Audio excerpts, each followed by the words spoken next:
morning, everyone. Thank you for having me. Let's see, I'll get this started. Oh, there we go. So I'm going to talk about an exciting topic today. It's how to get shift done, right? Yeah, for real. I mean, I think we all want to do that. Specifically, I'm going to take a spin on it of electric vehicle shift. So how do we get electric vehicle shift done using analytics, improve your program designs, improve your grid reliability? So before I get into the details, I do want to level set here, really about the road ahead for electric vehicles. So I think you all know this, but it's pretty exciting to see that big number up there. So this number is from Boston Consulting Group. The average utility is set to see $3 to $10 billion in increased revenue through 2030 from electric vehicles. I hope that all the utilities out there have big smiles on their faces looking at that number and want to say, okay, yeah, sign me up, I'm in. The second number should scare you. So 4% of customers surveyed reference their utility as who they might turn to for electric vehicle information. Even more so, that final number, 100% of manufacturers are going to full electric vehicle fleets, meaning that all of your customers are going to be electric vehicle owners. So you really got to focus on that middle number. Otherwise, we're going to be in for a wild ride.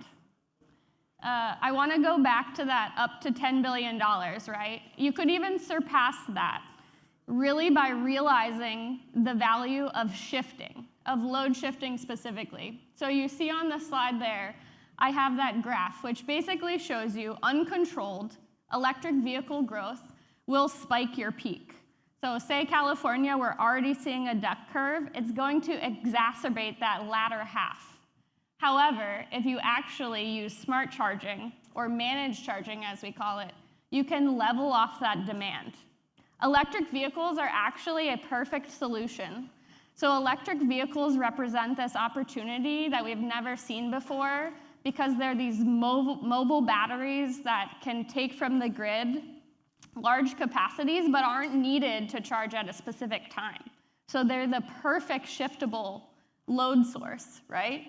If you take advantage of smart charging or managed charging, which is basically working with your customers to control when they're charging in either those times of high renewables or low constraint, you can significantly gain value from first the bulk power system through general reduced power costs, but also through reduced investment in that system. Then also through distribution system investment, significantly reduce the need for that investment. There's two other values here that aren't exactly quantified monetarily, but one is actually on the road to decarbonization. If you have that significant generation in the afternoon from solar or wind, you can actually encourage customers to utilize that energy. Up to 2,400 kilowatt hours per vehicle every year, you can actually reduce the amount of curtailment you need to do for your renewables. Finally, this can increase hosting capacity, and I think we all acknowledge that this world is heading towards a very distributed future, and so hosting capacity is going to become very important. Therefore, it's clutch to be able to increase that by having these vehicles that can shift that load throughout the day. So I want to, some participation, please be nice. I want to engage with you guys. I'm going to ask you, either if you're the utility or from your experience with the utility, how do you think they're currently engaging customers? So, raise your hand if you think basically they're just waiting for a customer to call and say, yeah, I have an EV. One. That's good. I was hoping, honestly, I was like, I don't think anyone is going to raise their hand for that one. Second one, mass marketing, basically spamming your customer base saying, do you have an EV? There we go. I think a lot more hands should be raised. I'm just going to say that's something I see quite often, is just sending large communications out to customers, actually in tandem with C. So, bribing is a bad word, right? But incentives are a common mechanism. So of those out there, do you utilize incentives, or does your utility provide incentives for either charging, for identifying an electric vehicle, or for shifting? Anyone? Yeah. Frankly, I see all of these, so D, all of the above, is what I've really been seeing in the industry. Now I'm interested, can anyone say that they're in the category of E, which you're doing something different, but that's doing something innovative to identify your electric vehicle customers? Anyone? Okay. I'll talk to you later. So I want to talk about how Bidgely can identify these customers and actually provide even more value. It's actually through smart meters. So your smart meters are the key to unlocking this problem, right? One, we can actually identify those EVs on your grid. More than that, we can actually understand the charging profiles of those customers.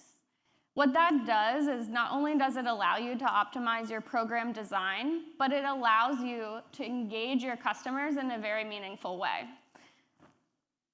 I'm going to show you how, because you might be thinking, how are you really identifying? How can you be sure someone has an electric vehicle just based on their meter data? And it's not simply, oh, their bill increased, right? Their bill increased by double in the last month, so that's what you're saying. No, come on, that's not going to work. This is actually data science. This is the core of our Bidgely technology. What we refer to this as is disaggregation. You might also know it as non-intrusive load monitoring. We use AMI data to bring in that customer profile, and this is done for each home. And what we do is, using distinct algorithms, identify the end uses. And so we've been doing this for 11 years now, identifying end uses with true disaggregation of over 8 end uses. But electric vehicles obviously presents a very exciting proposition with the same technology, knowing what customer has that electric vehicle, and exactly you can see what hour of the day they have that usage. So I'm going to show you why. So disaggregation can drive your program strategy because we give you this advanced profile. So first off, let's just start with identification. Level 1 charging, level 2. Don't treat those customers the same, because they're not. So level 1 charging, that customer, one, you might want to leave them alone, right? Maybe you're okay with level 1 charging. But maybe you're actually doing a make-ready program or have level 2 investments you can make. That's the perfect customers to target for that rebate. Second, level 2 charging. So a lot of times people will say, level 2 charging, I want to put them in a program. This is the perfect customer to incentivize. I agree, it is a good customer to incentivize, but even level 2 charging customers aren't all the same. They have distinct load shapes. And so you see I have sort of an example of a peaker level 2 user and an off-peaker level 2 user. And so the question you have to ask is, should these two customers be treated the same?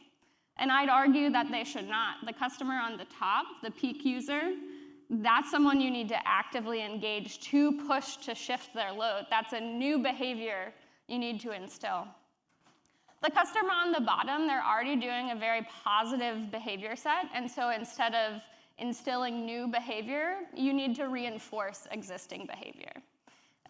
This can be done in a number of ways. I would say generally, rate plans always work, especially for reinforcing the behavior. On the top, that user is the prime target for what we'll call managed charging. That can be done either passively or actively. So I'm going to go ahead and get into passive managed charging first. And I'm going to share a little bit about how you can leverage AMI data to do passive managed charging. So first, I'll start out with the general engagement, which is the welcome. You want to start off on the right foot with your customers. I like to say utilities are the new gas station, so it's important to put yourself in that light with a welcome email. This then informs the customer about rates or programs they can enroll in, and also tell them the communications that are to come. The next alert is really the secret sauce, right? this alert comes, we work with utilities to get their AMI data, run our analytics, and we do that on a daily basis. And so this alert, we're checking every day for customers who are charging on peak. And when we do detect that a user has charged on peak, they immediately get this notification, which is, a bit of the stick, like, hey, that was not good. You were a little naughty there. Let's not charge on peak. That happens anytime they charge on peak. The final piece is really the gamification added into this. So what you can do with a whole population is make this a game. So we call that strike on peak, or we call that on-peak charging a strike. Now you can count the number of strikes your customers acquired over a time period, often a billing cycle or a month. And then you can add incentives here. So this is where, for customers, you really are looking for that shift. You can add a strategic incentive for getting a certain number of strikes or staying under, a lot of customers use, or a lot of utilities use 3 strikes, you're out. So that's a gamified method. I want to go ahead and say, AMI data really gets shift done, because this is a client showing you from 2020, their summer peaking hours, shifted to 2021. And this is simply with AMI passive managed charging. That's over 70% shift in their peak hours. And then I'll just note, comparing to a control group, this was not seen. So it's amazing what those strategic behavioral emails can do for your shift. Finally, I do want to talk about overall reliability and the future of managed charging. So there's also active managed charging, where you'd either connect through a level 2 charger, a network level 2 charger, or through telematics. And specifically, I'm going to talk about telematics today. Telematics are connecting directly with the vehicle itself, and actually, understanding the charge, the location of that charge, and actually stopping or starting that charge on the vehicle. This becomes very important, one, when we want to think about, the times where we're trying to hit the renewables. So maybe my car is plugged in, but I'm not normally going to start it in the middle of the day. That's weird.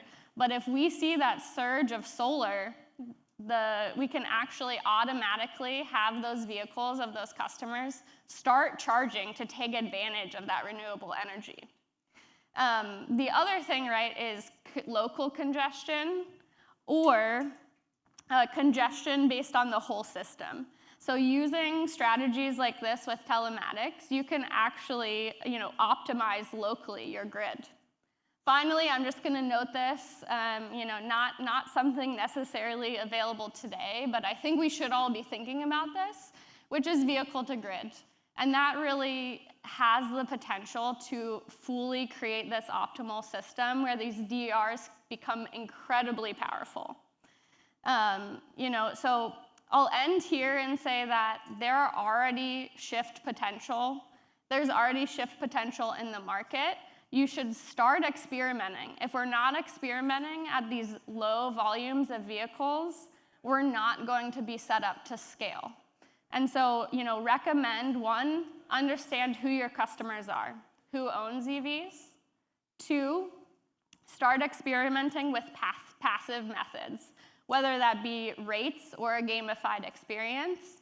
And 3, think about how you're really going to use active managed charging, or that connection, to manage your grid going forward. Thank you all. I really appreciate your time.